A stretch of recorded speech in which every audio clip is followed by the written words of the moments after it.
Now I'm going to take a blank white shirt and I'm going to show you how I paint beautiful roses. I'll start with a pink and a pure red. Use some gold again, turquoise for my leaves, and we'll take it from there. And I'll be using a stiff round brush this time so I can get the detail that I want to and not as much water where the paint spreads around. Okay, when I'm painting roses, I like to start with a very stiff round brush like this. I start to paint little C's. I imagine that the tiny part of the rose is there in the center, and I paint another C for the petal. I immediately go into my pink paint that I have mixed here. It's a nice white with pure red added to it. And I start my little C. Dip it in water. But you see, it's a much smaller brush, so it's not holding all that water that spreads around so quickly. Then I make another C, and another C, and another C, and I take red immediately almost, before it spreads into a blur, and I start going into those C's. Dipping it in water periodically, almost after every stroke. Then you see I made a little walled area there, almost like in silk painting when you make a wall. And all of the paint, the dye has to stay within. And I paint with my paint.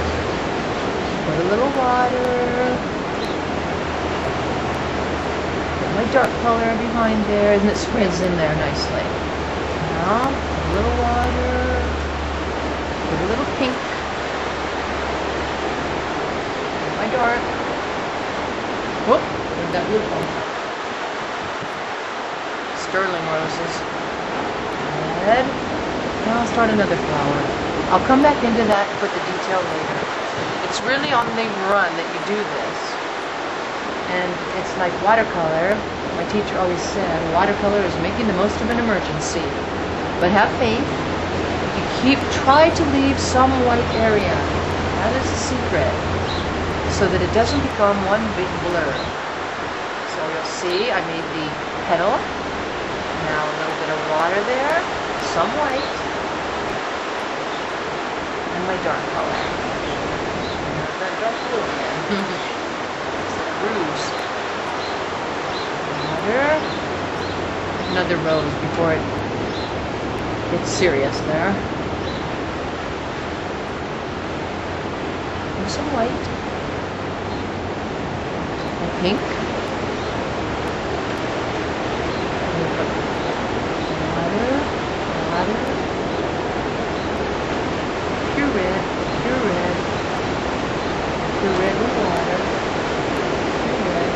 Purple. Hopefully that didn't ruin it. Pink. Maybe a bud. I'm very spontaneous about this, as you'll see. And it makes it more fun. But I generally have an idea. Either I'm going to paint diagonally, vertically, horizontally, two flowers like a corsage. And I just take it from there. After you've painted flowers 100,000 times, it'll come naturally.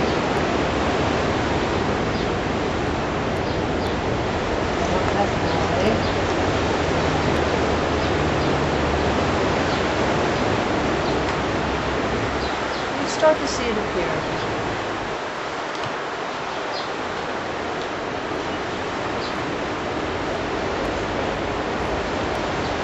In that moment, you may not know what to do. Take a step back.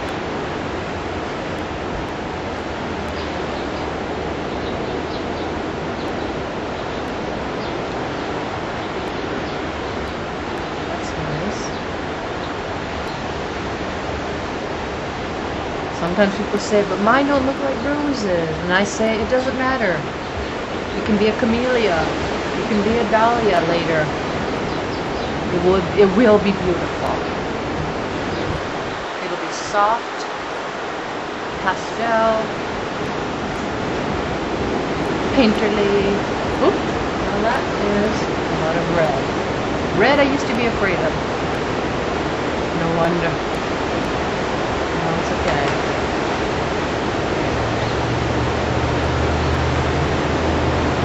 You have to be brave.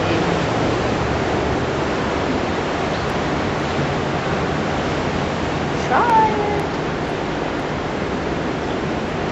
Okay, one last rose over here. The roses are more advanced. They're not as easy as 1, 2, 3. Save those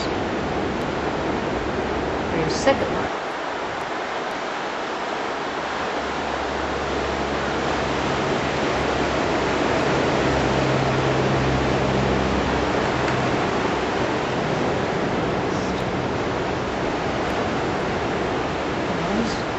You can always start over.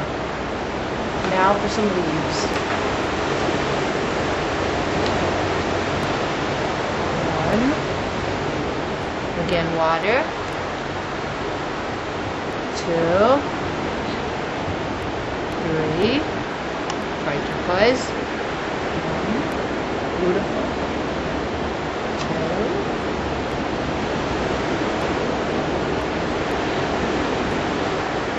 show you the water. I'm using dirty water. Really, it's just blue tinted water.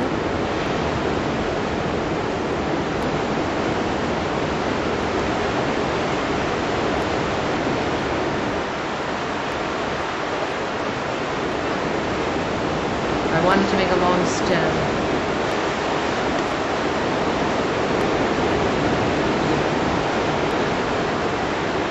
Water. Marshmallow.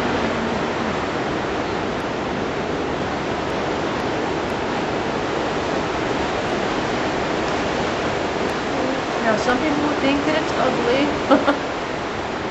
After it's outlined, it becomes beautiful.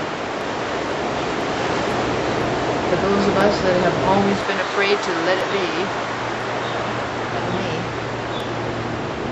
the outlining makes it complete. Now, you have to sort of see if it's balanced in your own opinion.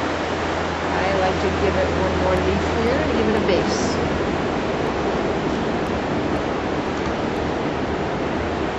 That would be about it. It's, like I said, a fine line and knowing when to stop. Now sometimes I'll do something where I create like a background away from it of a sky and clouds. And that just takes cleaner water.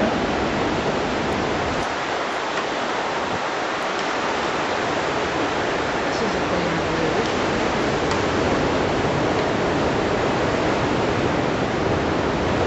And I'll just brush on a little water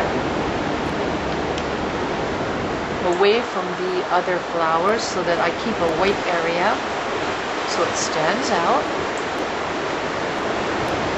and you'll see this enhances those colors. Very faint violet and the water to really thin it out. Make it almost disappear into the clouds. Maybe a little pink, the color of the rainbow. And water.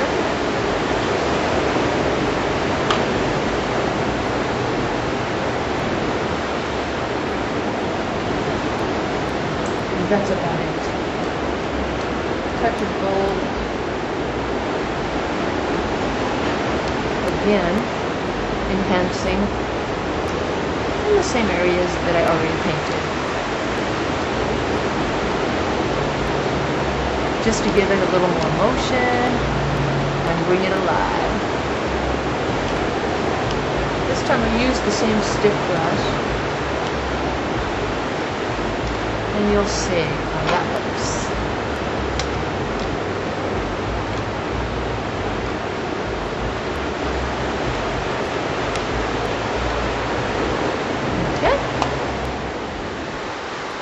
Now we'll take this home to the studio again.